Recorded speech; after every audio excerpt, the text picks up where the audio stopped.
kind of far away, but I feel like it's fine.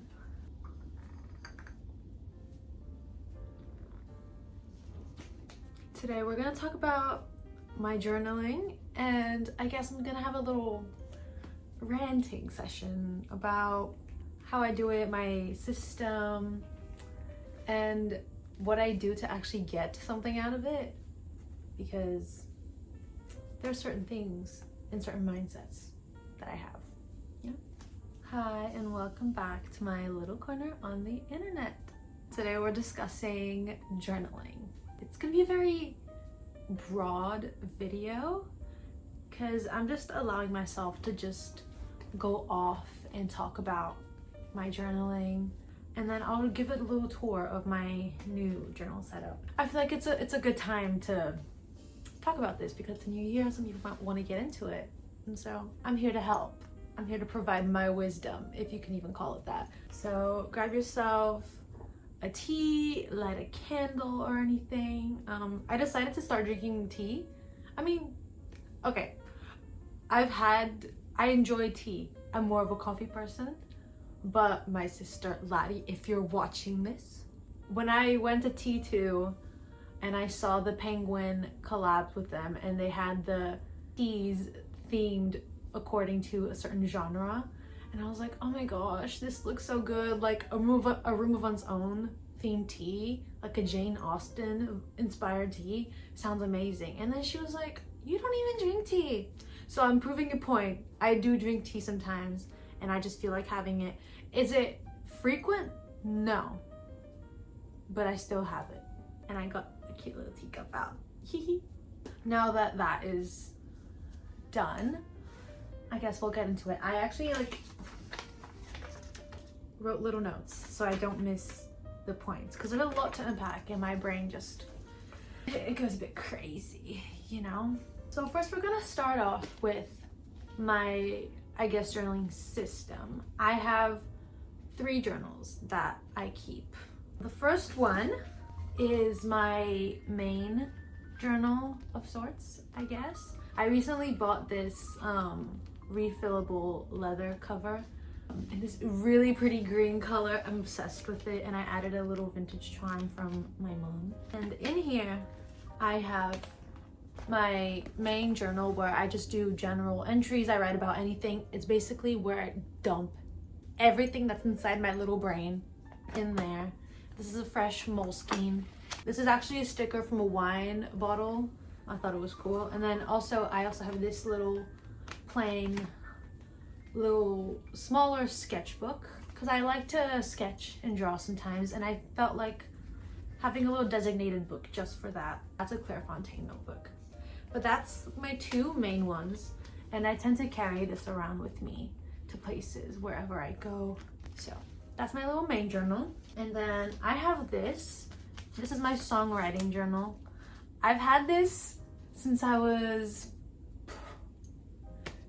15. I've had this for many years, hence the very odd choice of decor and collaging at the front. It's disintegrating. This journal is disintegrating, but it's also a really old decrepit Moleskine.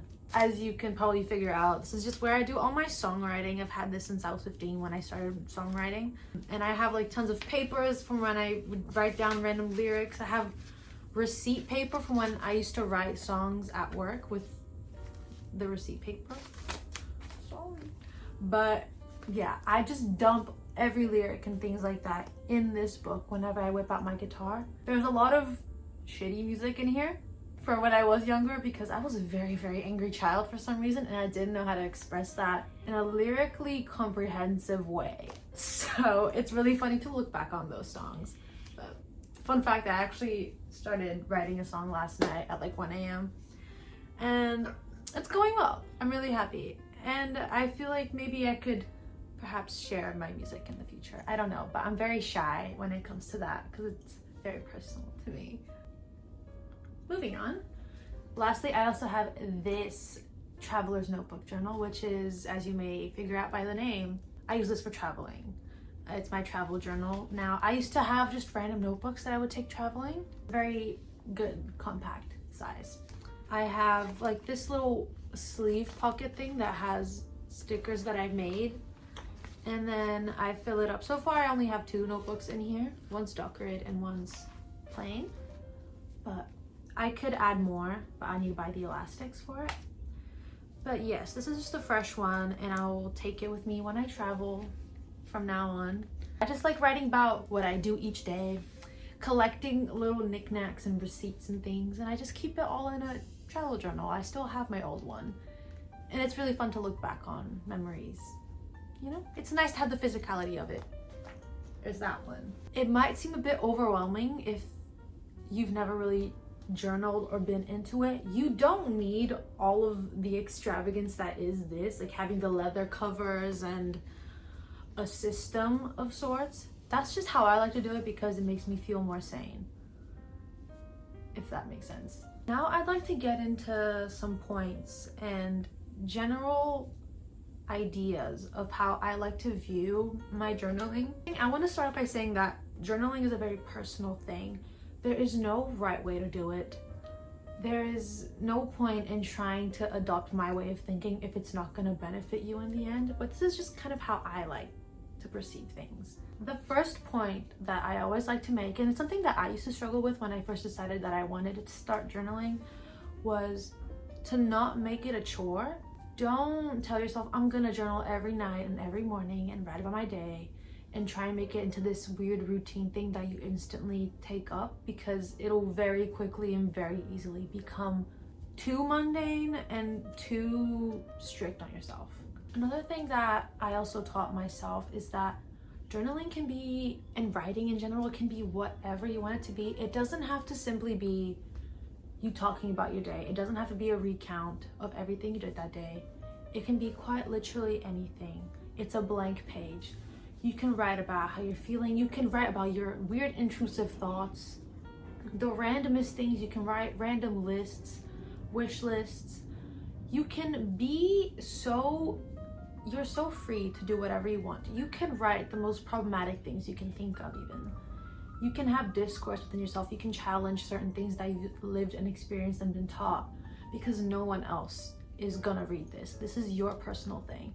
Which then leads me to my next point, which is do not go back and read your entries for at least a year, I'd say.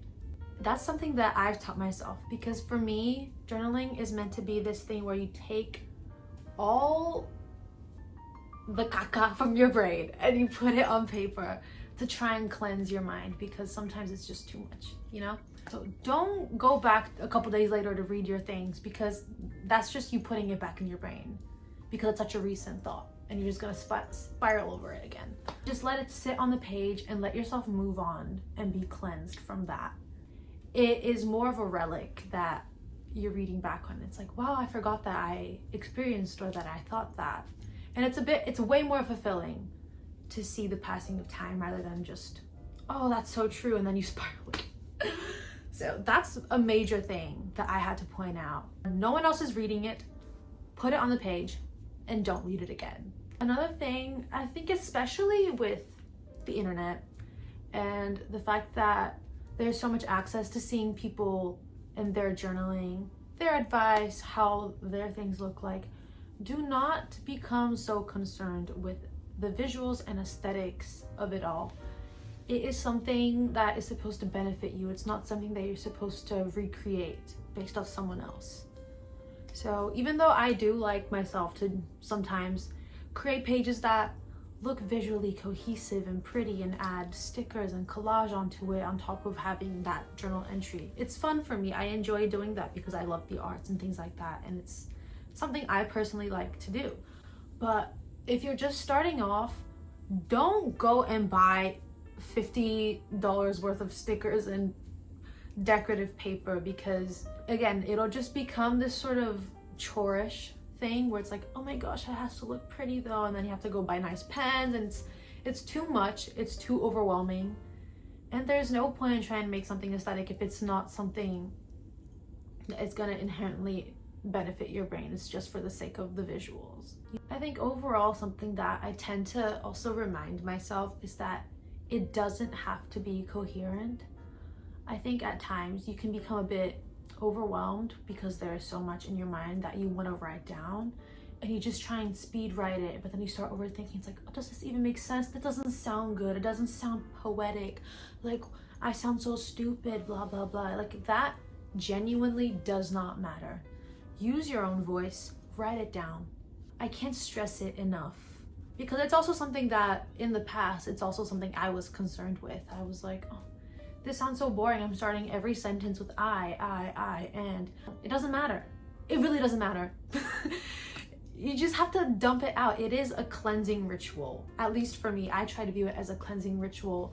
The act of writing things down physically rather than typing it is an act of slowing down and letting your brain take its time with understanding what you're thinking and feeling and experiencing. And you just have to let it out, because it is always going to be something personal to you. In my journal, it literally encapsulates everything. So I have pages where I write the date and I just write out my thoughts and feelings because I need to get things out. Sometimes I enjoy doing personal studies on certain fields. So I enjoy looking up studies on books and art, and I just like writing down things and then going off into a sort of reflection off of that.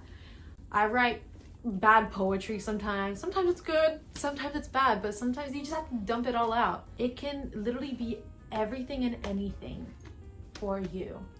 The way I like to see it is that if I were to die, let's say, and people were to go through all my things and find all my journals, they can find pieces of me in them. It is solely a piece of me, and that's the fun part of it. It's the physical thing that you can take around with you and be like, oh, this is me as well. So yeah, that is my video on journaling. I hope you maybe got a little something out of it and you get a general idea of how you can view journaling. Yeah, a random reading update if anyone is interested. I started reading the final book for the Neapolitan Quartet, and I also want to start reading Hamlet today, so hopefully that'll be done. I also wanted to finish off the video and say thank you to like everyone who has personally sent me messages saying how much they enjoy the videos and my personality and things like that, because I don't know, it's so nice and it motivates me to keep making more.